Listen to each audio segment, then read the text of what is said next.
Masechet Baba Batra, Daf Gimel, à Hamoud Aleph, on va commencer par la première ligne. Lishna Aharina, deuxième version. Amrela, Savruha, Maimechitza Plukta. De quoi s'agit-il?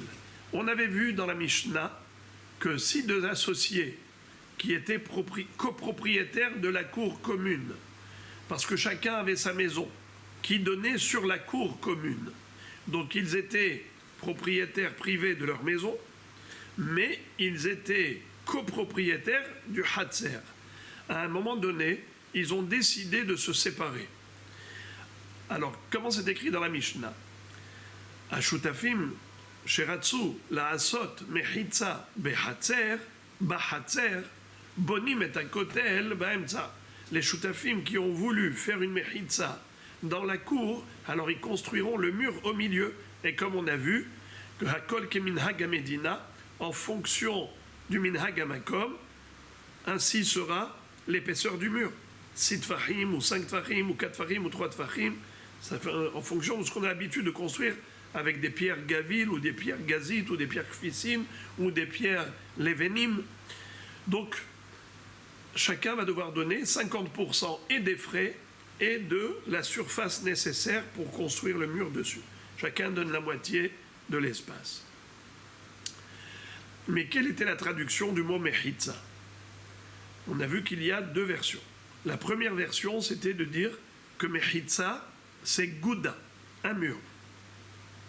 Comme on a trouvé dans une Mishnah de Kilhaim, Mechitza Takerem, un vignoble qui était séparé d'un champ de céréales avec une Mechitza.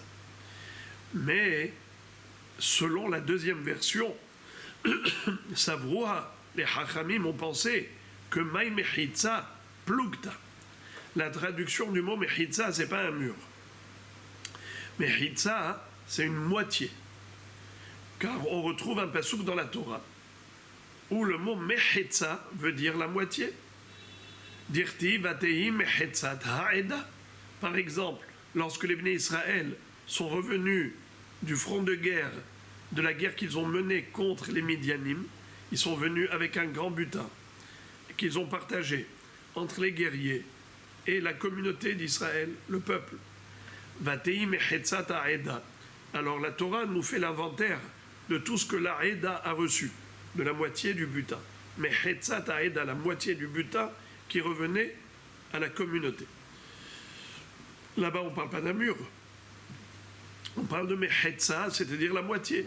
Alors là aussi, Ashutafim, Sheratsu, Laasot, Mechetza, pas Mechitza dans le sens d'une paroi, d'une cloison, mais Mechetza dans le sens du partage, de diviser en deux la cour.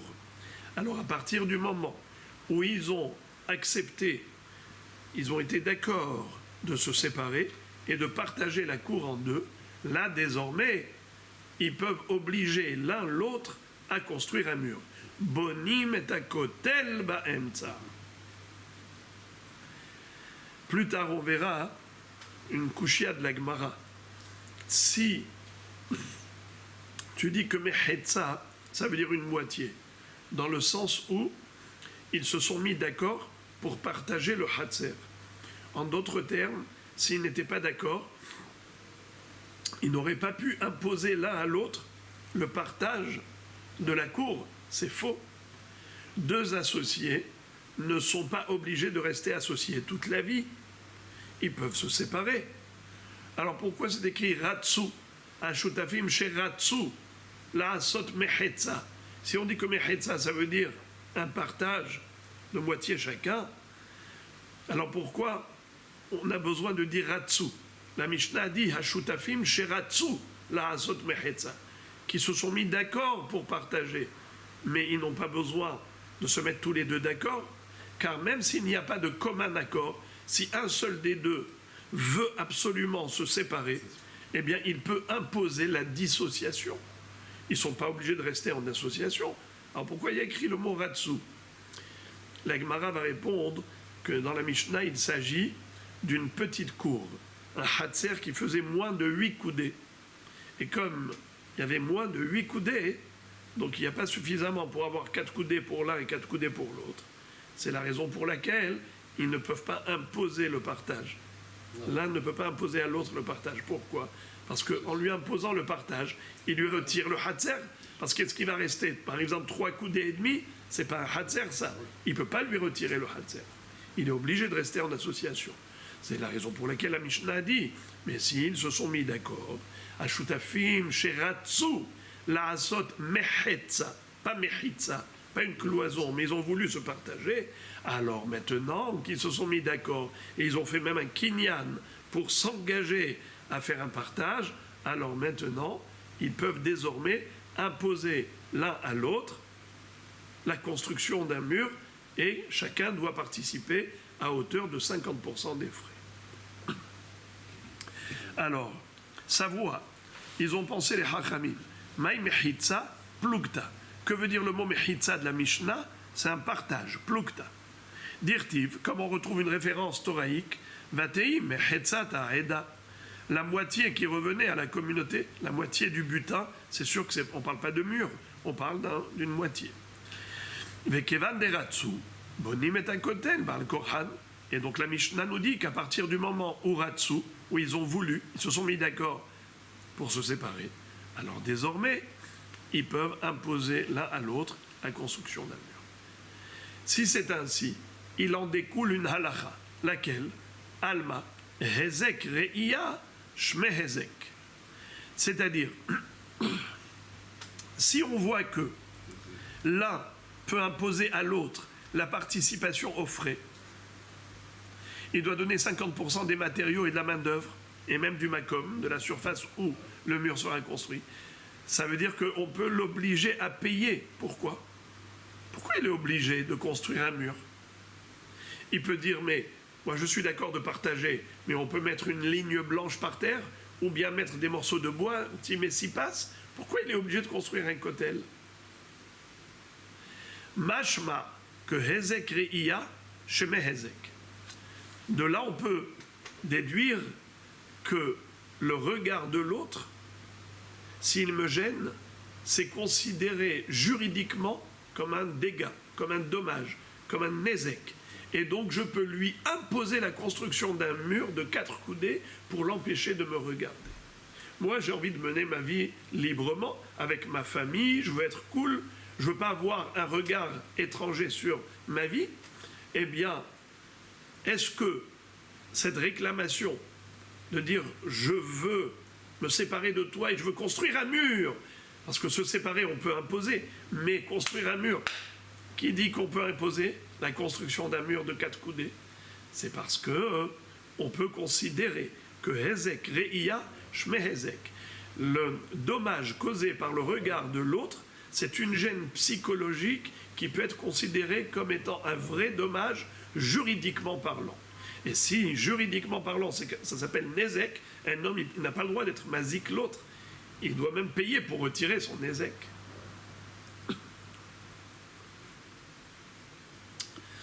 La Gemara, maintenant, elle remet en cause cette traduction. Ve'ima maimechitza guda, qui te dit que, en effet, la traduction du mot mechitza, c'est un partage, moitié-moitié. Comme tu as trouvé le pasouk, batei mechitza ta'eda. Mais peut-être que le langage de la Mishnah, c'est pas comme le langage de la Torah. Le langage de Hachamim, quand ils emploient le mot mechitza, peut-être ça veut dire gouda, un mur. Gouda en araméen, ça veut dire un mur. Des Tanya, comme on a trouvé d'ailleurs, dans une baraïta qui parle de Kil'aim, mechitza ta kerem shenifretza. S'il y avait une cloison qui séparait le vignoble du champ de céréales, ça veut dire que le bonhomme avait un champ de céréales, et le voisin, qu'est-ce qu'il a fait? Il a construit un mur. Comme il y avait un mur, il y avait un guéder. Il a planté son vignoble jusqu'au guéder. Il a le droit. Pourquoi? Parce que à partir du moment où il y a un guéder, une barrière entre les deux, c'est permis. Ça ne s'appelle pas qu'il haïm. Mais si la paroi est tombée, alors dans ce cas-là, le propriétaire du champ de céréales peut dire au propriétaire du vignoble, toi, tu t'es rapproché de moi. Mais c'était grâce à la paroi qu'il y avait ici. Maintenant que la paroi est tombée, reconstruis-la. Parce que sinon, ton vignoble, il va rendre mes céréales interdites à titre de kil haïm, ce qu'on appelle kil et à kerem. Alors il est obligé de reconstruire. Omerlo Gedor. Mechitza ta kerem shenifretza, Omerlo Gedor.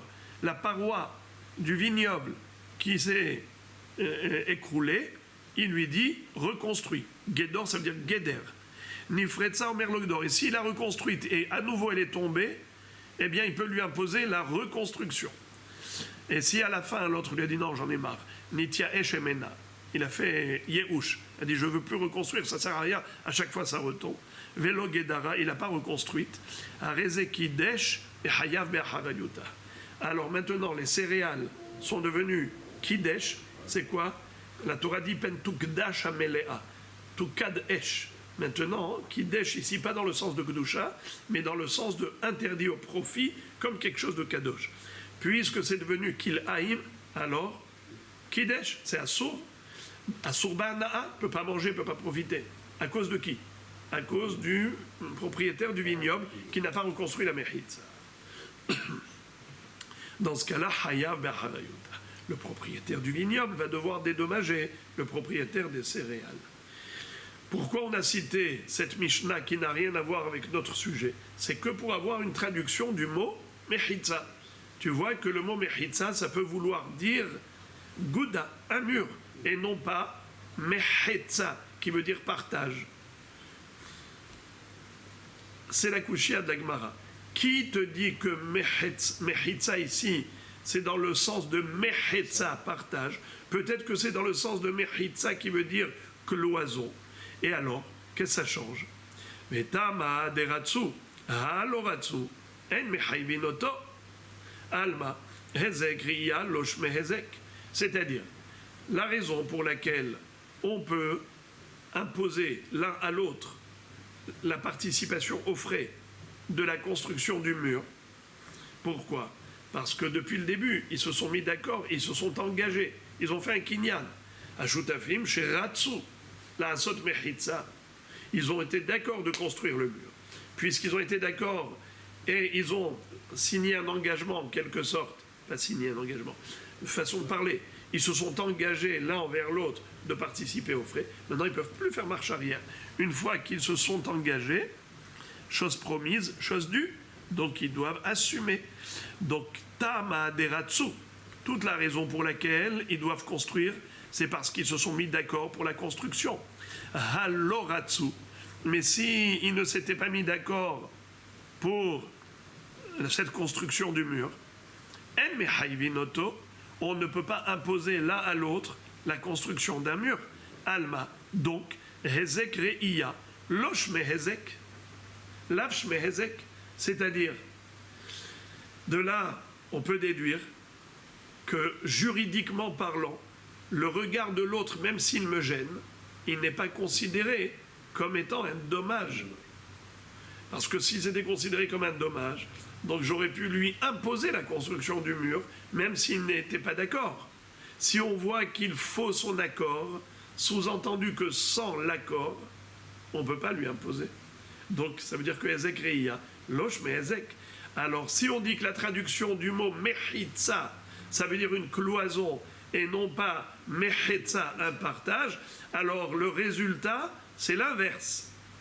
Hezek Reiya, Lavsh Mehezek. Si on dit que Mechetza, c'est Mechetza, partage, ça veut dire qu'à partir du moment où il était d'accord de partager, on peut lui imposer la participation aux frais de la construction du mur. Pourquoi?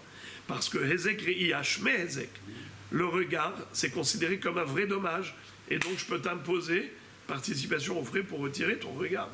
Mais si on dit que non, Ratsula Sot Mechitza, des associés qui se sont mis d'accord pour construire le mur, ça veut dire que même pour construire le mur, il faut qu'ils soient d'accord tous les deux.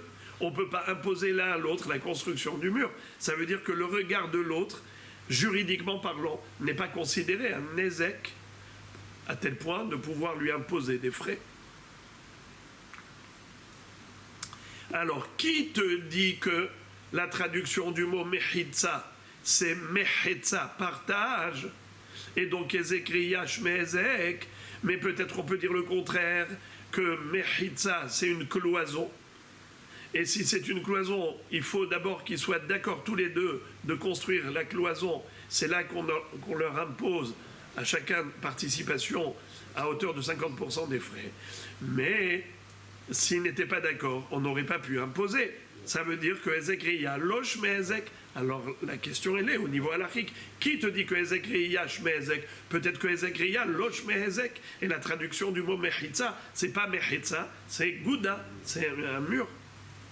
La Gemara va trancher.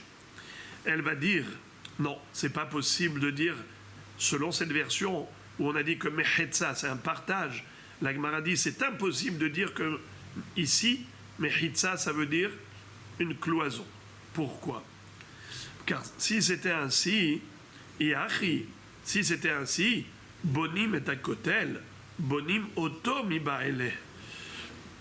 Si la traduction du mot Mechitza, ça veut dire un mur, une cloison, alors il y a un problème dans la syntaxe. La Mishnah n'est pas bien rédigée, car selon le vocabulaire et la grammaire, une fois qu'on a déjà dit le sujet, on n'a pas besoin de répéter le sujet. Par exemple ici, si tu dis que Mechitza c'est un mur, alors il y a ici une redondance.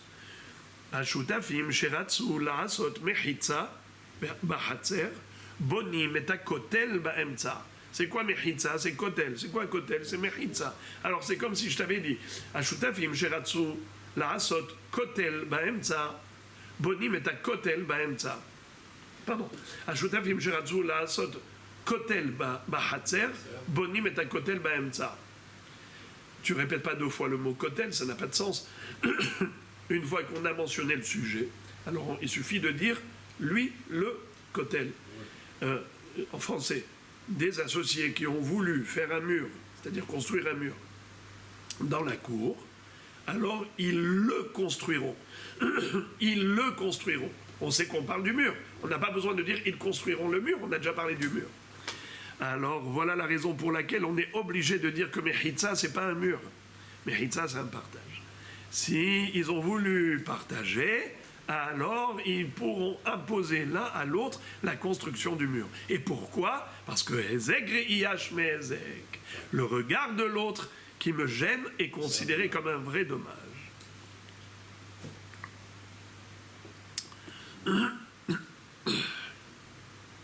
La Gemara dit ok. Et la maï plukta. Donc tu arrives à quelle conclusion? Que la traduction du mot Mechitza, ça veut dire partage. Iachi, si c'est ainsi, j'ai une autre question au niveau du vocabulaire. Sheratzu la'asot Mechitza, Sheratzu la'hatzot mi ba'ele. C'est-à-dire, dans ce cas-là, il y a ici un problème dans la formulation de la phrase. Comment on aurait dû dire s'il s'agissait de partager? On aurait dû dire un shutafim, sheratzu la hatzot, hatzi, des associés qui ont souhaité partager le hatzer. Donc il y a un verbe, pour chaque action il y a un verbe. Alors au lieu de dire la asot mechitza, faire un partage, on aurait dû dire plus simplement partager. C'est comme nous les Français, on a l'habitude de dire on va aller faire la prière. Mais les Israéliens ne disent pas faire la prière. Ils disent on va aller prier. C'est plus juste. Donc, pourquoi tu me dis que la traduction du mot mechitza, ça veut dire partage? Mais si ça voulait dire partage, alors on aurait employé le verbe partager, la hatzot, au lieu de dire la hatzot mechitza. La Gemara répond que ça, ce n'est pas une vraie question. Pourquoi? Kede amre inche ta na'avid plukta. C'est-à-dire que le Tana, c'est vrai qu'il aurait pu employer le verbe la hatzot, c'est plus juste, mais il a préféré employer le langage commun. Les gens, quand ils parlent, ils parlent pas avec un vocabulaire très précis, très recherché. Ils disent, allez, viens, on va faire un partage. Bona avid plukta. Viens, on va faire un partage. Bona ase mechetza. La hatzot mechetza. Au lieu de dire la hatzot, qui est plus juste, on a employé un langage commun. Ok. Alors, quelle est la conclusion maintenant? Est-ce que Hezek Reiya Shemehezek ou Ezekriya lav Shmehezek, est-ce que le regard c'est considéré comme un dommage ou pas? La réponse, oui, c'est considéré comme un dommage. La preuve, c'est qu'on a dit que dès qu'ils se sont mis d'accord pour le partage, désormais, l'un peut imposer à l'autre la participation à 50% des frais. Ce qui veut dire que c'est oui un nézek. Car si ce n'était pas considéré comme un nézek juridiquement, on n'aurait pas pu lui imposer des frais. La Gemara maintenant va se focaliser là-dessus. Elle dit, si c'est vrai que Hezek Reiya Shme Hezek, Maïria Ratsu, Afilolo Ratsu Nami. Vous vous rappelez cette question? Moi je l'avais dit par anticipation, entre parenthèses, mais c'est maintenant qu'on y arrive. La Gemara pour l'instant, elle pense qu'on parle d'un Hatzer classique, même un grand Hatzer. Alors elle dit dans ce cas-là, pourquoi est-ce qu'ils ont besoin d'un accord commun pour partager? Pourquoi tu dis Ratsu la Asot Mechetza? Ils ont voulu partager, mais ils n'ont pas besoin de vouloir tous les deux. Même si un seul veut partager, il peut imposer à l'autre. On n'a pas besoin de Ratsu, il est suffisant de Ratsa. Il y en a un seul qui veut, il peut imposer à l'autre. Il lui dit, on n'est pas mariés, on ne va pas rester toute la vie ensemble, non, moi je veux me séparer de toi. Et donc, à partir du moment où il lui dit, je veux me séparer de toi, il peut lui imposer le kotel, participation aux frais de la construction. Mais le problème, c'est que on ne comprend pas pourquoi on a besoin de Ratsu. Mais il peut lui imposer le partage. Réponse, Amarabi Assi, Amarabi Yohanan, Mishnatenu keshe'en ba din haluka vehu de Ratsu. Notre Mishnah, elle parle d'un petit Hatzer qui n'a pas les mensurations requises pour le partager. Afin d'imposer le partage d'un Hatzer commun, il faut qu'il y ait un minimum de Hatzer pour l'un et Hatzer pour l'autre. Combien? Arba amot lazé et arba amot lazé. Étant donné qu'ici, ce Hatzer il faisait moins de 8 amot, c'est la raison pour laquelle on ne pouvait pas imposer l'un à l'autre. Il fallait un commun accord. La Gemara dit, Maïkamash Ma'alan, c'est quoi le chidouche? De Chilidbe din Haluka Kiratsu Pligé. C'est pour nous dire que quand il n'y a pas une surface suffisante dans le Hatzer, alors s'ils se sont mis d'accord, ils peuvent partager. C'est-à-dire que s'ils ne sont pas d'accord tous les deux, ils ne peuvent pas lui imposer, mais s'ils se sont mis d'accord, ils peuvent partager. Boker Tov, Tanina, c'est écrit dans une Mishnah clairement, dans Daf Yud Aleph, on va le voir clairement, c'est écrit. Qu'est-ce qui est écrit là-bas? Ematai bisman she'en shenehem rotzim, aval bisman she'shnehem rotzim, afilu pachot mikan holkim. Regardez si vous voulez, regardez Daf Yud Aleph. La Mishnah dans Daf Yud Aleph, il est écrit comme ça. En holkim et ahatzer, ad sheyeheba arba amot lazé, verba amot lazé. On ne peut pas partager le hatzer, c'est-à-dire imposer à l'autre le partage du hatzer, que s'il y avait au moins 4 coudées pour l'un et 4 coudées pour l'autre. Et regardez à la fin de la Mishnah ce qui est écrit dans les 3 dernières lignes. Et Matai, quand est-ce qu'on ne peut pas imposer? En effet, c'est seulement s'ils n'étaient pas d'accord. Bisman she'en shnehem rotzim, aval bisman she'shnehem rotzim. Mais si tous les deux ont voulu, c'est-à-dire ils se sont mis d'accord, afilu pachot mikan yahaloku, ils peuvent partager. Vekitve akodesh, aval pi she'shnehem rotzim lo yahaloku. Par contre, des livres sacrés. Par exemple, si on a un Tanakh, à l'époque, on écrivait des rouleaux. On écrit par exemple le Navi, Yoshua, Shoftim, Shmuel. Alors, imaginons, on était associés au niveau du livre. Maintenant, moi, je ne veux plus rester associé. Est-ce qu'on peut, comme ça, couper le livre? On va séparer le livre de toi, tu prends Yoshua et moi je prends Shoftim? Non, assourd. C'est un bisayon des écrits sacrés. Étant donné que c'est un bisayon, alors on ne peut pas partager des livres de Torah. En tout cas, qu'est-ce que nous avions vu? Que si ils se sont mis d'accord pour le partage du Hatzer, même s'il n'y avait pas 4 coudées pour l'un et 4 coudées pour l'autre, c'est possible. Donc ça c'est déjà écrit dans Daf Yud Aleph. Qu'est-ce qu'elle nous a enseigné notre Mishnah? Exactement pareil. השותפים שרצו לעשות מחיצה בחצר, בונים את הכותל באמצע. תודה רבה. C'est déjà écrit là-bas. Tanina. La Gemara répond, אם האדם הווה אמינא אפילו פחות מכאן במסיפס בעלמא, כמשמע לן הכה כותל. Ici, il y a un chidouche supplémentaire dans notre Mishnah qui n'est pas écrit là-bas. Car là-bas, qu'est-ce qui est écrit? Que s'ils se sont mis d'accord, même si le Hatzer était petit, on peut le partager en deux. Mais il n'y a pas écrit comment on le partage. On aurait pu penser qu'on peut le partager juste avec messipas. C'est quoi messipas? C'est des bouts de bois, des petits morceaux de bois qu'on met comme ça, comme une ligne, comme une bordure, pour délimiter la frontière de chacun. Alors, en effet, on aurait pu penser que je ne peux pas t'imposer la construction d'un mur, parce que j'aurais pu croire que Ezek Riya Loch me Ezek. Alors notre Mishnah, elle te rajoute ce hidouche, que quand ils se sont mis d'accord pour le partage, alors désormais, Réhouven et Shimon, Réhouven peut imposer à Shimon la construction d'un mur, et lui dit tu participes à hauteur de 50% des frais. Ça, c'est un chidouche qui est dans notre Mishnah, qui n'y a pas écrit là-bas. Parce que là-bas, ce n'est pas écrit Bonim et Kotel. Chez nous, c'est écrit Bonim et Kotel. La Gemara pose une question légitime qui saute aux yeux. Si c'est comme ça, alors Velitneha, Velolitnehach. Si, dans notre Mishnah, on a deux Hidushim, et dans la Mishnah là-bas, il y a un des deux Hidushim, alors écrit que notre Mishnah, on n'a pas besoin de la Mishnah suivante, parce que la Mishnah suivante, elle est déjà incluse dans notre Mishnah. Alors j'ai pas compris. Velitneha, velolitnehach. Réponse, sifa itzterichale.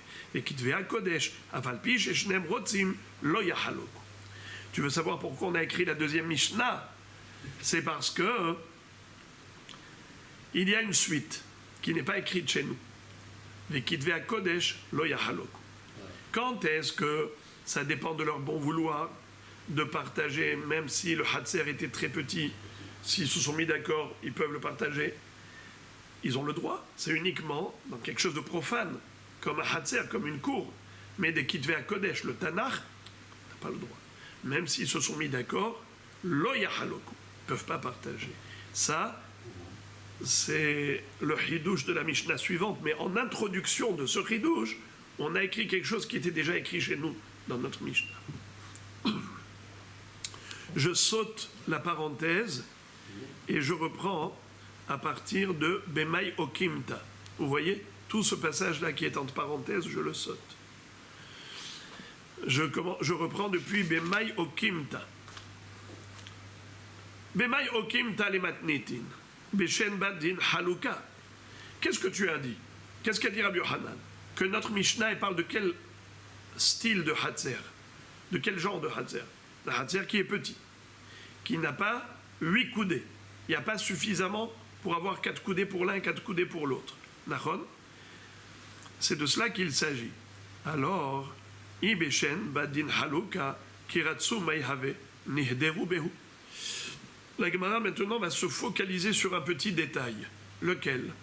Dans la Mishnah, il est écrit Ashutafim sheratsu la asot mechitza behatzer bonim et akotel baemtza. S'ils ont voulu partager, alors ils construiront le mur au milieu. Ça veut dire quoi? Qu'étant donné que la cour elle était très petite, on ne pouvait pas imposer l'un à l'autre le partage. Mais comme ils se sont mis d'accord, alors on partage et on peut même imposer les frais de 50% de la construction. Question. J'ai pas compris. Il a dit oui. Et alors, maintenant, il se ravise, il a regretté. Pourquoi il ne dirait pas non? Ok, Ratsu. Moi, par exemple, allez, je vous dis, allez, je vous promets, je vais vous offrir un cadeau. Et après, j'ai regretté. Pour une raison X, j'ai regretté. J'ai dit que je vais. Et après, j'ai regretté. Ça arrive. Un homme peut se raviser. Normalement, il faut tenir sa parole. Parole d'honneur. C'est un mensch. Dover emet, bilvavo. Mais, juridiquement parlant, on ne peut pas m'obliger. Pourquoi on peut lui imposer la participation aux frais, 50% des matériaux, de la main-d'œuvre, de la surface? Pourquoi tu peux lui imposer? Parce qu'il avait dit oui. Et alors, ça y est, parce qu'il a dit oui, il ne peut plus faire marche arrière, mazé. Même s'il a dit oui, mais aujourd'hui, tu viens lui imposer, il peut te dire j'ai regretté. Pourquoi Bonim est à côté de Baemtsa? C'est la couchée de l'Agmara.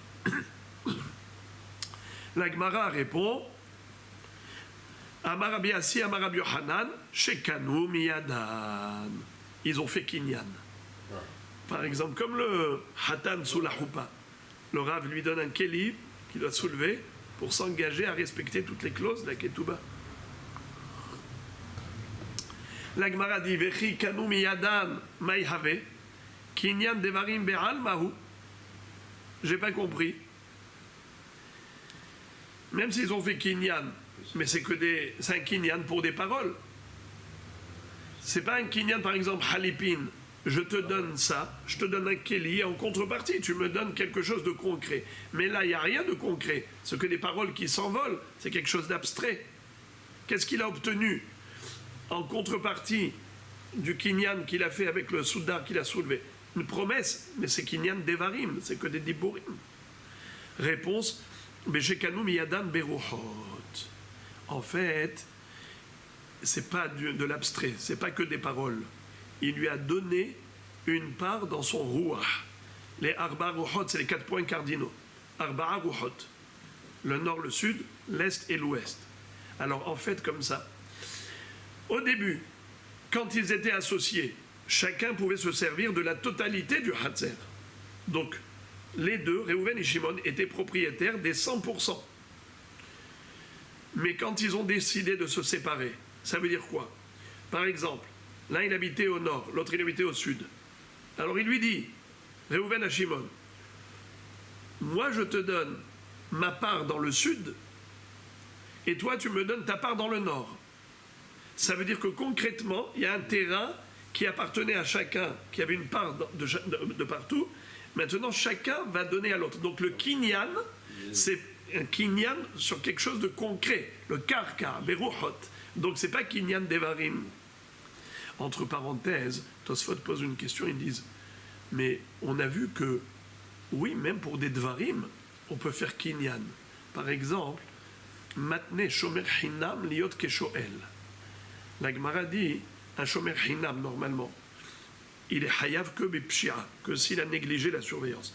Mais il n'est pas hayav pour gneva, veda, onsin. Mais est-ce qu'il peut s'engager vis-à-vis du propriétaire si le propriétaire lui dit, écoute, moi j'ai envie que tu me gardes l'objet, mais j'ai pas envie que tu le gardes comme un shomer hinam. Je veux que tu prennes une vraie responsabilité, comme si tu étais un shoel, que tu sois hayav beonsin. Si jamais il arrive quoi que ce soit, que tu sois hayav de le rembourser. Là, je te le donnerai à garder. Sinon, j'ai pas envie de voyager, j'ai pas envie de... Et l'autre lui dit, oui, t'inquiète pas. Maintenant, shomer hinam liot keshoel. Ça ne suffit pas à des paroles. Il faut faire un kinyan. Alors, mais c'est kinyan pour des paroles. C'est la couchia de Tosfot. Tosfot dit, c'est pas que des paroles. C'est ithaïvut agouf. Il engage son corps pour être hayav de payer si jamais il y a un honest. Donc c'est quelque chose de concret, c'est pas abstrait. Donc ça c'est une première réponse. Deuxième réponse, Rav Ashi Amar, kegon she'alar ze betor shelo vehezik, ze betor shelo vehezik. Rav Ashi dit qu'en réalité, il n'y a pas eu juste un ratson verbal, il y a eu carrément un kinyan. Et pas un kinyan soudar, comme on a dit tout à l'heure, avec un keli. Il y a eu un kinyan de hazaka. On sait que le karka, un bien immobilier, peut être acquis soit avec kesef, soit avec shtar, soit avec hazaka. C'est quoi hazaka? Na'al gadar au paratz. C'est-à-dire, il a fait un acte de propriété. Par exemple, il a mis un guéder, ou bien il a mis une serrure, ou bien il a défoncé la barrière. Toutes sortes d'actions symboliques que seul le propriétaire peut faire. C'est un symbole d'acquisition. C'est devenu sa propriété. Alors c'est de cela qu'il s'agit. Il a été acquérir comment? Rafak Bepurta. Il a été creusé un petit peu dans le champ et c'est de cette manière qu'il a fait Hazaka. Voilà pourquoi ils ne peuvent plus faire machine arrière. Pourquoi ils ne peuvent plus faire marche arrière? Parce qu'ils se sont engagés quand ils ont dit Ratsu. C'est pas Ratsu, rien que des paroles. Oui, oui, d'accord, je suis d'accord pour partager, donc après il oblige à payer. Non, pas du tout. Il a fait carrément Kinyan Hazaka Bakarka. C'est la raison pour laquelle ils ne peuvent plus faire machine arrière.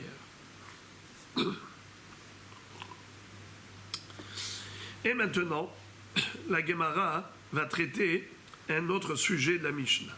On avait vu qu'il existait 4 catégories de pierres, Akol Keminha Gamakom. C'est-à-dire que une fois qu'on impose l'un à l'autre la construction d'un mur, on a dit que le mur, la qualité, la nature du mur sera en fonction de la coutume régionale. Si on a l'habitude de construire avec Gavil, alors ce sera Gavil. C'est Gazit, Gazit, Kefisin ou Levenim. Qu'est-ce que c'est que Gavil? On a déjà vu dans la Mishnah. Gavil, ce sont des pierres brutes, non taillées. Elles mesurent 6 tfahim de largeur. Si c'est Gazit, des pierres taillées, des pierres de taille, alors il faut enlever un tefah. Parce que quand on a enlevé les pointes, il nous reste une pierre taillée qui fait 5 tfahim. Et qu'est-ce que c'est que Kefisin? Alors on va commencer par l'Evenim.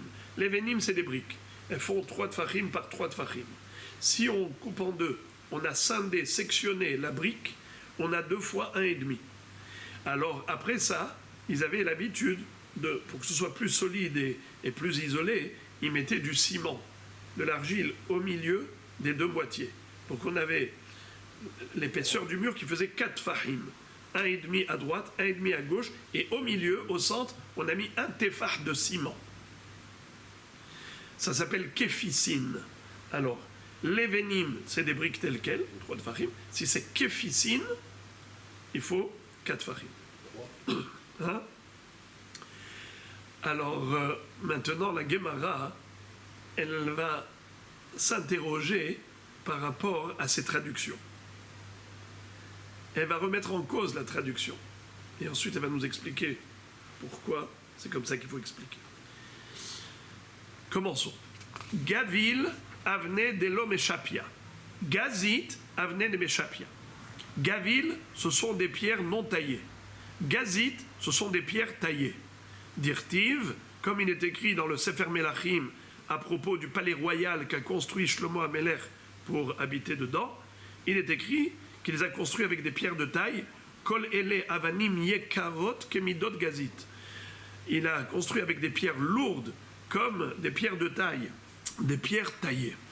La suite, c'est megorerot ba megera, qui ont été taillées avec des outils de polissage. Kefisin arhe levinim livne. Qu'est-ce que c'est que kefisin? Ce sont les 2 moitiés de la brique qui ont été ensuite raccordées avec un tefah de ciment. Les venim, c'est des livnés, des briques. Alors regardez la question. Amarle Rabba Béré des Rava les Ravashi. Rabba, fils de Rava, pose la question à Ravashi. Il lui dit Mimaï de Gavil avne de l'homme shapianinu, vea tefah yetera le moracha de karneta, dinma palga de gazitu, vea tefah yetera le bene orveu, que de kamrinan, que fisin arhe, le benin livne, vea tefah yetera le bene orve. C'est-à-dire,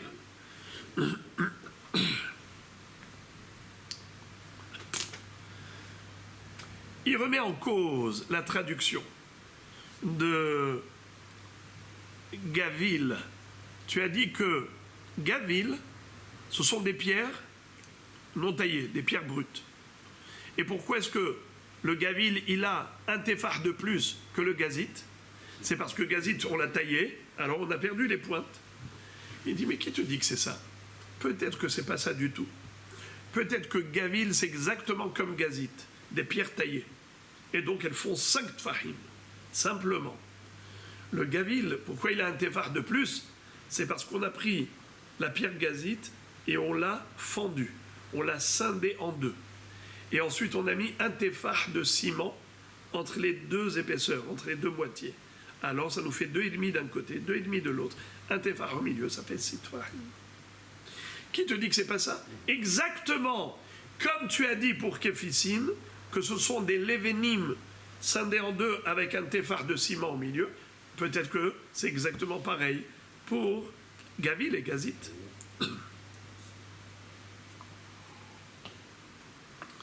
il lui a répondu comme ça. Amarle, il lui a dit, Ultamir, selon toi, qu'est-ce que tu crois maintenant quand tu as posé cette question? Qu'on peut jouer maintenant avec la traduction? Alors viens, je vais te demander quelque chose. Kefisin, arhe, minalan. D'où tu sais que kefisin, ce sont des demi-briques qui ont été raccordées avec un tefah de ciment au milieu? Qui te dit ça? D'où tu le sais?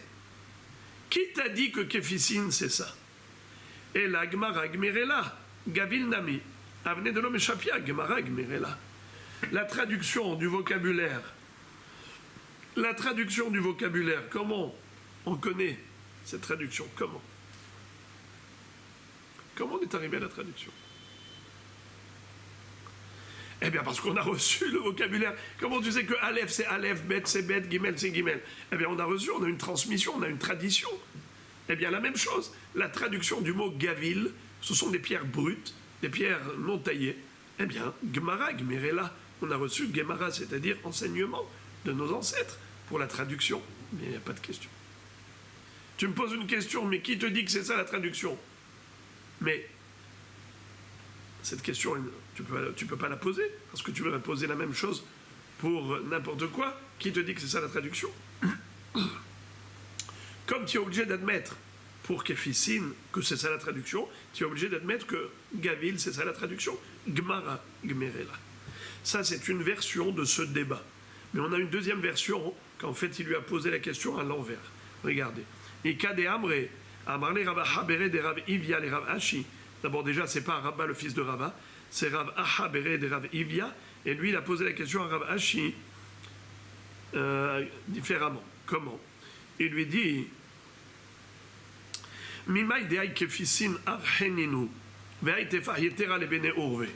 qui t'a dit que Kefisin, c'est des demi-briques qu'on a joint avec un tefah de ciment? Qui t'a dit que c'est ça, Kefisin? Dilma, Maï Kefisin, Avne de l'homme Shapian.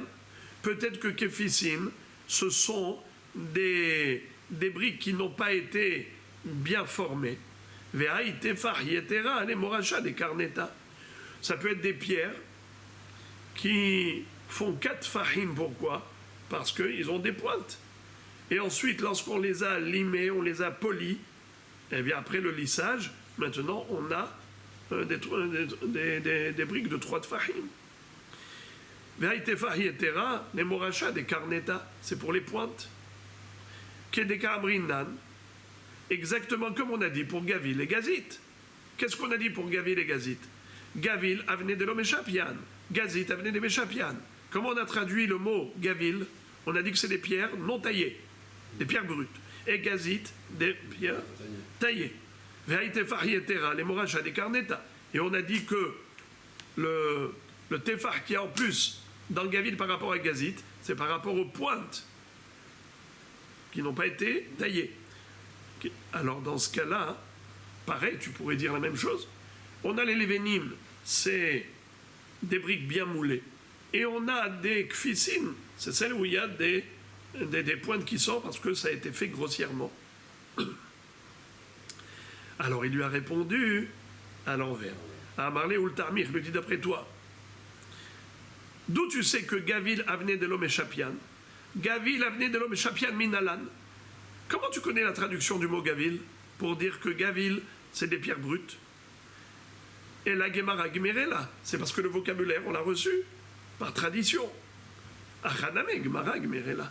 Pareil pour Kefisin, d'où sait-on que c'est des briques qui ont été sectionnées en deux et ensuite qu'on a raccordées avec du ciment? Eh bien, c'est qu'on a reçu la traduction par tradition. Abaye ouvre une parenthèse et il dit Amar Abaye, Shma mina kol bene urve tefah. De là, on apprend que à chaque fois qu'il faut mettre du ciment entre deux parties des murs, par exemple, comme on a dit, les briques qu'on a scindées en deux, combien il faut mettre de ciment au milieu? Un tefah, un point. C'est-à-dire que l'autre, il ne peut pas dire, eh oh, moi je suis prêt à participer aux frais, mais juste pour, tu me mets 2 cm. Non, il faut que ce soit mamash un tefah. La Gemara dit Hanemi lebetina aval berichsa ba'etfe. Quand est-ce que, en effet, ça suffit un tefah? C'est seulement si c'était du ciment, l'argile. Mais si c'était du ciment mélangé à du gravier, alors dans ce cas-là, il en faut plus qu'un tefah, pour que ça tienne bien. Les cas des amrés, il y a ceux qui disent le contraire. Quand est-ce qu'on a besoin d'un tefah? C'est seulement lorsqu'on a mélangé du gravier au ciment. Mais si on n'a que du ciment pur, eh bien même moins qu'un tefah, c'est suffisant.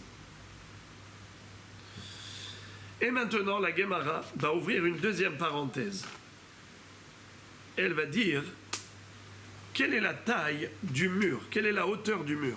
Quand on a dit que l'un peut imposer à l'autre la construction d'un mur. Plus tard, on a une Mishnah qui va nous dire que la hauteur, c'est 4 amot. Kotel Hatzer Shenafal, il ne mechayev auto jusqu'à 4 amot. Pas plus que ça. Il ne peut pas l'obliger pour plus que ça. Pourquoi? Parce que la taille humaine, les yeux ne dépassent pas les 4 amot. Alors maintenant, la Gemara dit la proportion qu'il y a entre un mur gazite et la hauteur. Gazite, on a dit, quelle est la taille d'un mur gazite, pierre de taille? 5 tfahim. Ça veut dire que 5 tfahim et une hauteur de 4 tfahim, le mur il tient. C'est la proportion. Mais si le mur était plus haut, alors il faut plus large. Car plus c'est haut, plus ça peut basculer, branler d'un côté ou de l'autre. C'est pour cela qu'il faut qu'il y ait 5 tfahim au niveau du gazite pour que le mur de 4 coudées puisse tenir. Alors la Gemara, maintenant, va poser une question. Elle va dire comme ça. Les membras des gazit, kol arba amot gova, yave pouti hamisha, kae, ilo lo kae. Ce qui veut dire que pour les pierres de taille de 5 tfahim de large, si le mur de 4 coudées a des pierres de 5 tfahim, ça peut tenir. Mais sinon, s'il n'y a pas 5 tfahim, si c'est trop étroit, eh bien ça peut tomber. Alors, j'ai une kushia, une grande kushia. Vea amat reksin de avai gavo atlatin amhata, velo avaputia ela shit pushre, vekam. Dans le Beth Amikdash, il y avait un mur qui mesurait 30 coudées. Et pourtant, quelle était son épaisseur? Juste 6 tfahim. 6 tfahim. Ça s'appelait amat reksin. Combien il y a dans une coudée, dans une ama? 6 tfahim. Donc il y a à peine un tefah de plus. Si on va d'après la proportion de 5 tfahim par rapport à 4 coudées, alors si on a 30 coudées de haut, imaginons qu'on multiplie la largeur par rapport à la hauteur, alors ça nous ferait dans 30, allez, on va dire à peu près 32 tfahim, on va dire 4 x 8, 32. D'accord? On a presque 8 fois la hauteur d'un mur de 4 coudées. 30 coudées, si on fait 8 x 4, ça nous fait 32. Alors presque, on a un mur de 32 amot. Alors si on multiplie aussi par 8 la largeur des tfahim, on avait combien de tfahim? On a dit 5. 5 x 8, 40. Il aurait fallu 40 tfahim. Or ici on a dit qu'il y avait juste 6 tfahim. Le mur du Beth Amikdash, il faisait que 6 tfahim, une ama. Il aurait dû faire 40 tfahim pour pouvoir tenir d'après ce ratio, d'après cette proportion entre la largeur et la hauteur. Alors comment ça se fait que ça pouvait tenir? Alors la Gemara, d'abord juste une parenthèse, Tosfot nous disent pourquoi ça s'appelle Amat Reksin. Ama c'est l'épaisseur du mur, mais pourquoi il s'appelle Treksin? C'est quoi ce mot? Il dit Tarak Sin. Tarak c'est fermé. Sin c'est Sinaï. Il dit parce que ce mur-là, il séparait entre le Kodesh et le Kodesh à Kodashim. Où se situait la Amat Reksin, le mur d'une épaisseur d'une coudée et qui faisait 30 coudées de haut, c'était juste le mur qui séparait le Echal du Kodesh à Kodashim. Dans le Kodesh HaKodashim, il y avait l'Arche Sainte. Dans le Echal, il y avait la Menorah, le Shulchan, le Mizbeach Hazav. Donc ça s'appelle Amatraxin. C'est ce qui fermait ce qu'on a reçu au mont Sinaï, c'est-à-dire les tables de la loi qui étaient dans l'Arche Sainte. Tarak Sinaï. Alors, la question est de savoir comment ça pouvait tenir. La réponse,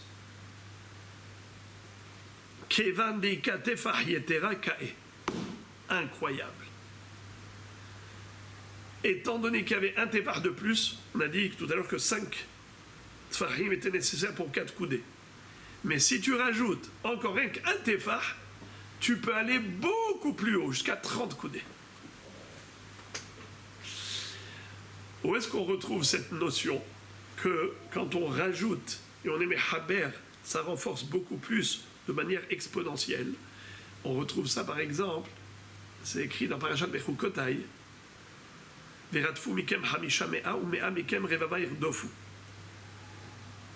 5 soldats d'Israël pourront poursuivre 100 soldats ennemis. Et 100 soldats d'Israël pourront poursuivre 10 000. Ça veut dire que si 5 peuvent poursuivre 100, c'est-à-dire que chacun il a poursuivi combien? 20. Et quand tu me dis que 100 ils vont poursuivre 10 000, c'est-à-dire que chacun il a poursuivi combien? 100. Alors il peut poursuivre 20 ou il peut poursuivre 100. Eh bien quand ils sont 100, ils ne sont pas que 5, eh bien chacun il rajoute de la force à l'autre qui décuple la force de chacun.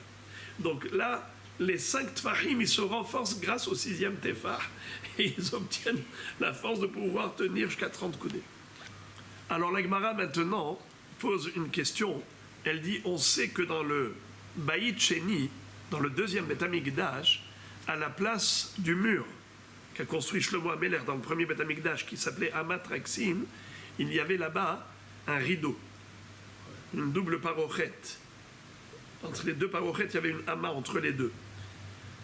Bemikdash Sheni Maïtama lo Avud Amatraxin. Pourquoi ils n'ont pas fait la même chose? Réponse, Kikae betlatin kae tfe lo kae. Le 2e Beth Amikdash, il était encore plus haut que le premier. Le premier, il était 30 coudées jusqu'au plafond. Le 2e, c'était 40 coudées. Et étant donné que c'était 40 coudées, le mur, il aurait pu tomber. C'était trop haut. Alors la Gemara dit, Minalan de Avagavoa tfe. D'où sait-on que le Bayit Sheni, il était plus gavoa, plus élevé que Bayit Rishon? Dirtiv, parce qu'il y a un pasouk dans la prophétie de Haggai Hanavi, Gadol yeh kevod habayit hazeh aharon min harishon, Amar Hashem Tsevaot. Akadosh Baruch Hu dit, le kavod du 2e Beth Amikdash sera plus grand que le premier. En quoi il sera plus grand? Alors Rav Shmuel, ve'amrela Rabbi Yochanan ve'Rabbi Elazar, c'est une mahloquette entre deux Amoraïm. Certains disent que c'est Rav Shmuel, certains disent que c'est Rabbi Yochanan et Rabbi Elazar. Had Amar bebinyan, ve'had Amar beshanim. Il y en a un qui dit que en quoi le 2e Beth Amikdash était plus grand que le premier. Alors il y en a un qui dit c'était pas binyan, la hauteur du binyan, c'est que le premier il n'était que 30 coudées, 15 mètres jusqu'au plafond, et le 2e c'était 40 coudées, 20 mètres jusqu'au plafond. Donc gadol yeh kevod habayit haron min harishon. Et d'autres disent beshanim, la durée. Combien d'années a duré le premier? 410 ans. Combien il a duré le 2e? 420 ans. Alors gadol. Veitaleha, veitaleha. La Gemara dit, les deux sont vrais. C'est pas une mahloquette dans le sens où il y en a un qui a dit ça, il y en a un qui a dit ça, mais ils sont complémentaires parce que c'est vrai. Il était plus haut et il a duré plus longtemps. La Gemara pose la question, elle dit, Venarbedut latin amin babinyan veidach nervit parochet. Pourquoi dans le 2e Beth Amikdash ils n'ont pas fait comme le premier, c'est-à-dire un mur de 30 coudées?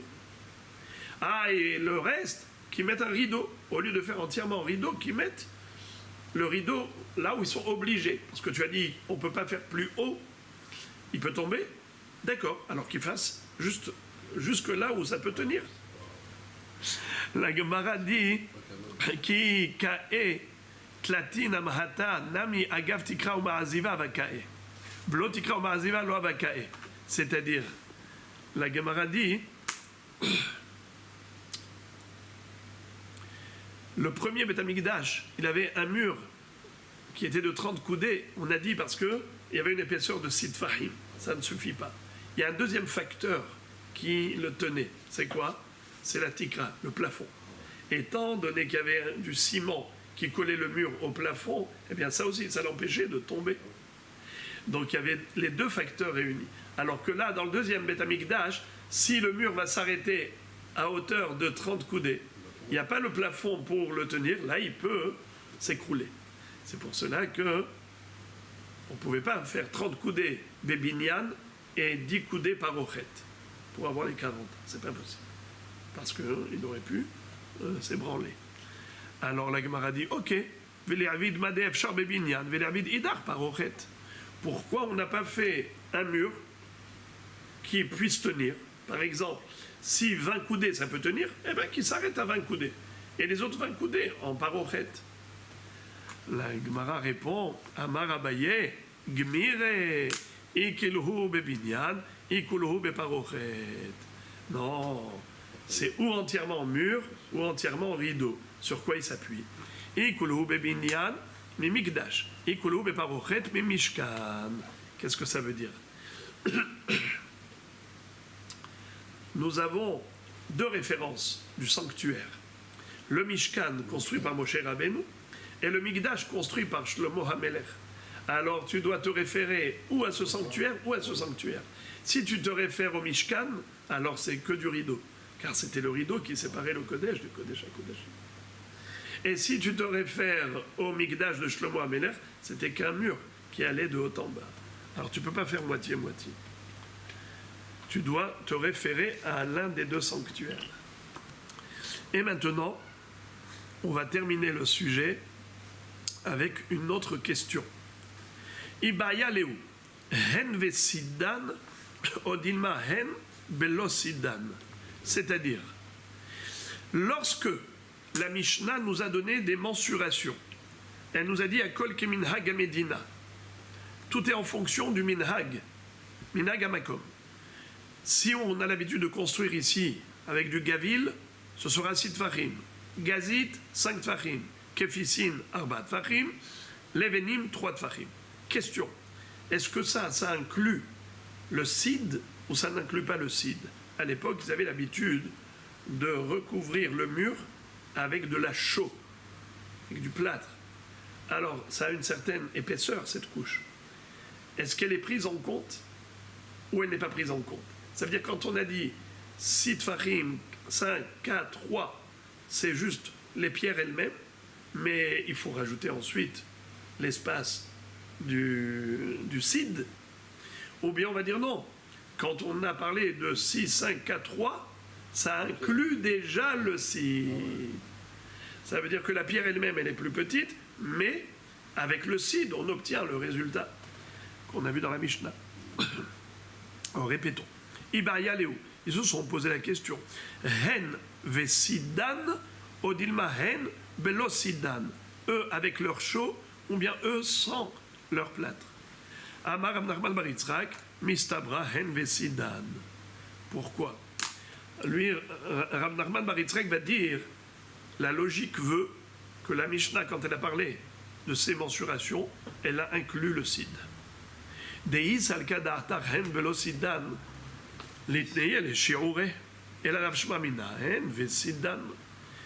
Si vraiment c'était sans le sid, eh bien la Mishnah, elle est là pour nous enseigner quel était l'espace que chacun doit offrir, doit donner de sa part pour construire le mur. C'est-à-dire que chacun doit donner 50% de la place qu'occupe le mur. Donc si il faut rajouter le sid, alors ne me dis pas que chacun il donne 6 tfachim, 5 tfachim, parce que ces 6 tfachim, il faut rajouter le sid. Alors c'est peut-être, je ne sais pas moi, 7 tfachim, je ne sais pas combien. Mais la Mishnah, elle vient pour nous enseigner les mensurations. Si Behemet, il fallait rajouter le sid, eh bien elle aurait rajouté. Si tu vois qu'elle nous a dit juste 6, 5, 4, 3, elle a inclus le maximum, elle a inclus les pierres et le sid. Parce que s'il fallait encore ajouter de l'espace pour le sid, alors elle aurait dit qu'il faut plus que 6, plus que 5. Ça, c'est la preuve de qui? De Rav Nachman bar Yitzhak. La Gemara réfute cette preuve. Elle dit non, ce n'est pas une preuve. La réponse,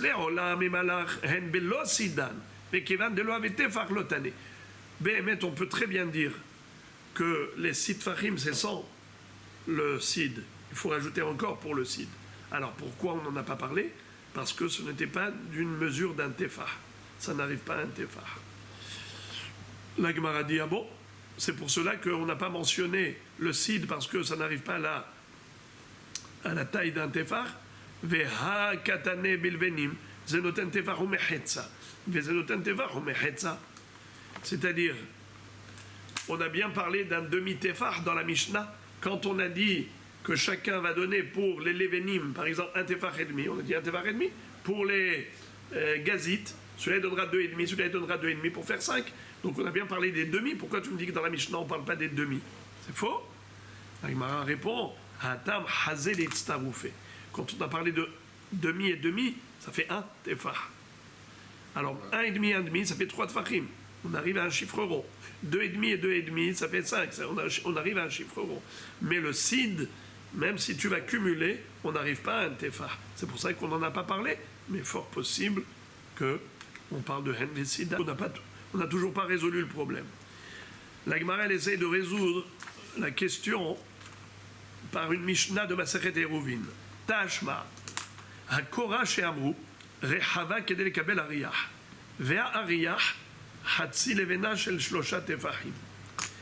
La Mishnah, au début de Masechet Eruvin, dans le Daf Yud Gimel, nous dit que pour pouvoir transporter Shabbat dans un mavoy c'est une impasse qui a 3 coudées fermées, mais l'entrée elle est complètement ouverte et elle donne sur le Rishut Harabim. Et les gens risquent de faire des confusions entre l'intérieur et l'extérieur.